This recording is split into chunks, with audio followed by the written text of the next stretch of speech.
السلام عليكم ورحمة الله وبركاته. ايوه اتجننت النهارده وحطيت الفينو في اللبن المغلي.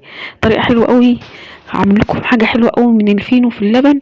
بس كده قبل ما نبدأ، يا ريت نصلي على الرسول صلى الله عليه وسلم. ولو اول مرة تشوفيني وعجبتك القناة، يا ريت تشتركي عندي وتفعلي الجرس وتضغطي لايك.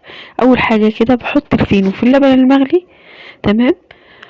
وهفضل بقى اقلبه كده لغاية ما يدوب خالص في اللبن، وهحط معلقتين سكر. تمام. بعد كده هحط معلقة خميرة صغيرة، وهغطيه يعني ايه 10 دقايق كده. تمام كده لغاية ما ترتفع شوية، لغاية ما تخمر بس مش كتير. وهبدأ احط تقريبا معلقتين نشا كده على الخليط. تمام.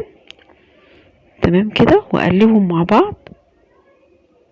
وبعد كده هحط تقريبا 3 أو 4 معالق دقيق. والوصفة دي بتعمليها لو ما عندكيش دي، وافضل بقى اقلب فيهم بقى كويس كده مع بعض. واحط ايه في الاخر معلقتين زيت. انا مش عايزه العجينه تبقى ايه ناشفه خالص، يا دوبك طريه. هجيب بقى زيت وهسخنه جامد قوي، وهوسط يعني هخلي النار متوسطه.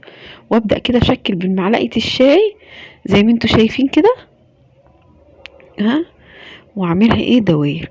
هي بس شويه كده هتلاقيها ايه دلوقتي انتفخت. علشان ال الخميره الخميره اللي فيها هتلاقيها انتفخت كده. بس استني كده عليا شويه وشوفي العجينه وشكلها عامل ازاي. هتطلع حاجه زي العسل. حاجه كده مقرمشه من بره وطريه من جوه، عامله زي الزلابيه بالظبط. طعمها خطير اهي شايفين. شايفين بقى انتفخت ازاي عشان الخميره اهي. هتعجب ولادكم قوي قوي قوي. هفضل بقى اقلب فيها كده عشان ما تتحرقش معايا. هقلب اللي حطيته الاول. اللي انتفخ ده. تمام. افضل اقلبه كده. طعمها حلو قوي قوي قوي وهتعجب ولادكم. وممكن يعني رغيفين فين ومش عارفه تعملي بيهم حاجه. تعملي بيهم الوصفه دي. وصفه سهله وسريعه. ومش هتاخد منك وقت خالص خالص اهي.